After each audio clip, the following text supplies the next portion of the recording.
everyone, my name is Vaidehi. I'm founder of Women in Sports India. This is Vardhini. Hi. And welcome to part 2 of Mindful Mondays. Vardhini is, of course, a sports psychologist, and she'll be talking to us more about sports psychology in general and some specific stuff.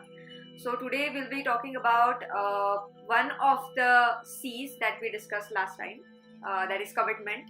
So, Vardhani, tell us more about commitment and how it basically affects a player's performance. Okay. So, as she said, it was one of the 6 C's that we spoke about last time, and basically it's the mental skills, right? So, commitment is a part of that, and commitment is nothing but committing to a goal. Okay, so a player has a specific goal in mind. Maybe it is a long-term goal, or like maybe it could even be like a short-term goal, like waking up at a particular time. So it's like committing to that action. Yeah. Okay, that's nothing but commitment. Commitment has various aspects to it. One of it is effort, and I think effort plays a very important role in how much the player commits to that particular action. Okay, and something what backs that up as well is motivation. Yes.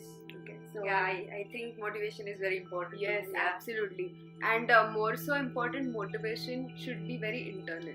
It should not be associated with something external. Say like, only to win this match I'm going to go and play, or like, something like that. But it should be more so internal, which is like, okay, I love this sport and I'm going to go and, wake up at 5 o'clock and go and take that run around the ground. So that's what commitment is all about. Yeah. It's the effort the player takes in order to commit to say 3 hours of practice every day, or like waking up at 4:30 in the morning. All those things come under commitment, and it's, you can say, a longer branch of what we call as discipline. Like, so if you're committed to something, you are in a disciplined you can say environment that you go ahead. Yeah, and I feel that external motivation can fade away, right? If it comes from within, then Exactly. you will go places. Absolutely, yes.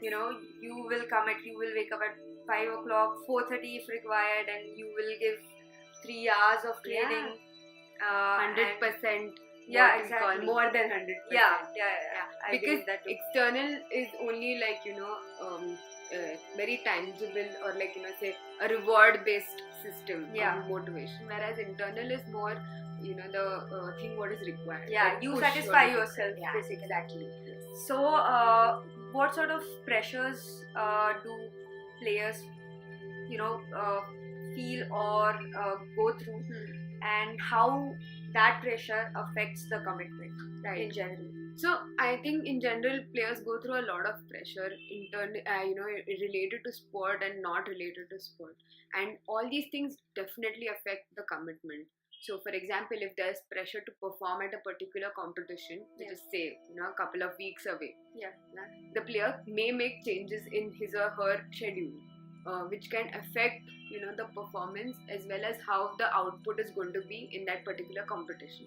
So the player may push himself or herself, say 3 hours, if there's practice for 3 hours regularly, he or she may go for practice for like say 6-7 hours, which is overtraining, like which is not required. But then there is overcommitment, and that is not actually what the goal should be. The goal should be realistic and something which will help the player achieve his or her goals for the agreed. So pressure affects commitments at such levels, which is not actually good for the long run or for the long term goals. Okay, and how do you deal with these pressures, and how do you commit yourself 100% to the game or sports? What are the different techniques?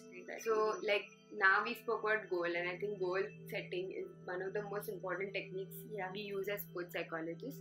And setting the right goal, like many of the players may say, oh yes, we all have goals, but the right goal at the right time and how realistic it is, I think that's what determines the commitment to the sport, the commitment to practice, which is I think very important. Because I've had cases who come in, like who say, okay, we won this particular tournament, and then chutti le li, like next 2 days we have nothing. Yes. So is that the right way to go or not? That's what is very debatable, differs from person to person. Correct. And that's when you need to seek the help of a psychologist in order to be properly committed to the sport so that you last long throughout your career. It's not you don't end your career earlier, which is Yeah. I think the case with many of them through injuries and stuff. So yes, that's when you seek a psychologist, Yes. and we are here to help you. Yeah, and I feel that if a player is committed to the sport 100%, then only he has a chance of reaching Yeah. great level. Yes, exactly. So basically we are here to help all the players, and Vardhini will help you from the sports psychology point of view, and you can contact Women in Sports India if you at all want sports psychology help. You can mail us at womeninsportsindia@gmail.com, or we are also on Twitter @BeVisible, that is visible with W, BEWISIBLE. And we are also in Instagram, Yes. and she's also on Instagram. So please do contact us. You can also leave comments on Facebook if you want any help or any kind of question for that matter. Yeah, related to what we spoke Yeah, about. yeah. And please do contact us, and we will be sure to help you no matter what. And that is what we are here for, Yes. actually. So we will see you next Monday on third part of Mindful Mondays. So till then, bye-bye. Bye.